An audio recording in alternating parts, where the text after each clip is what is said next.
Alright, so here's game 2 versus Tempered Steel.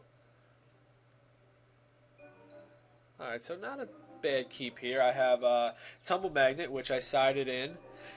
Seems like it's pretty good versus the Glint Hawks and the Edge Champions. So we're going to try it out here. And a Naturalize. 2 ramp spells so I can get my red mana.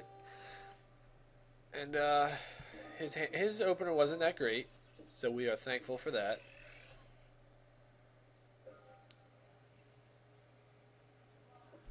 Pull a mountain out here for Arc Trail, Galvanic Blast.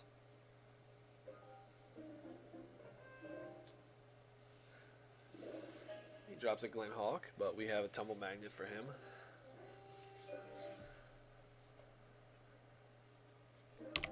Turn 3 and he hasn't gotten in for any damage. That's pretty good. Just going to ramp it up. Not going to play the Elder yet. Keep open the Naturalize in case he drops a Tempered Steel here, which he doesn't, so that's nice. And he's gonna get in for some poison.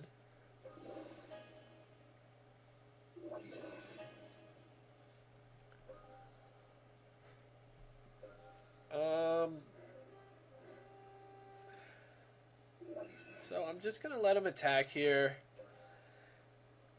And I'm going to naturalize the Glint Hawk. The Glint Hawk's harder to kill. I have Arc Trails and Galvanic Blast to kill the other things. It's just that Glint Hawk, man. He's pretty elusive, so I figured I'd take him out. Now I'm going to drop the Tumble Magnet. And the Dungrove. I can Tumble Magnet the Ink Moth if I need to, if the poison starts getting out of hand. And I'll just let the Signal Pest do whatever he wants to do. Drops another Pest, so he's not coming in with 2 Ink Moths. So that's good. And an Edge Champion. So, looks like Tumble Magnet's going to be targeting this guy.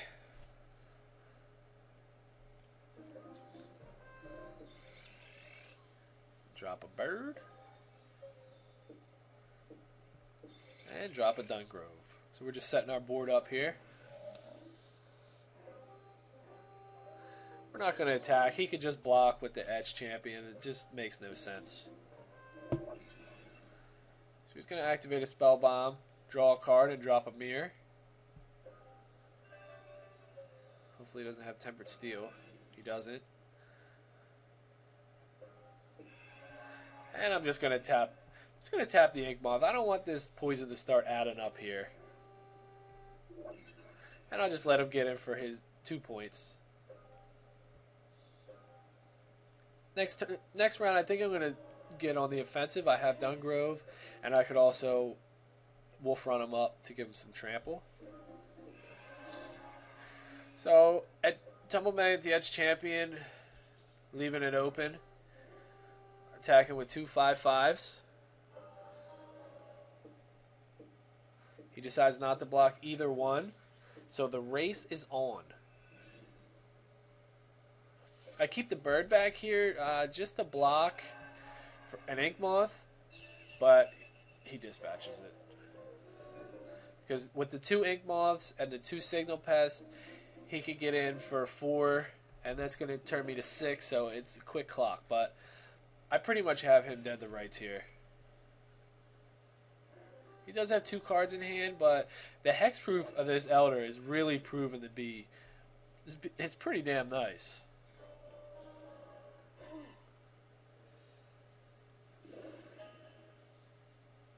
So I have to say, I am liking this deck, and I am liking Tumble Magnet. That's a pretty good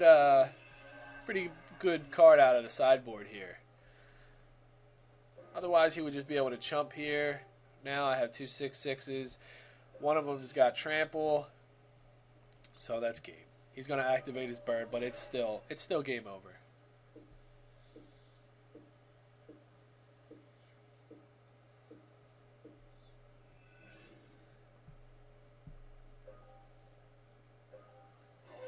All right, so that's game 2. It's tied up 1-1.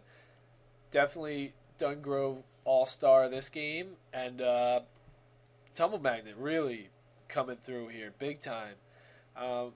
Todd Anderson used the tumble magnet in his sideboard this past weekend in Star City Games. I don't know where it was, Virginia, I think, Richmond, to deal with things like Mirror Crusader and I'm sure Edge Champion. All right, so that's game 2.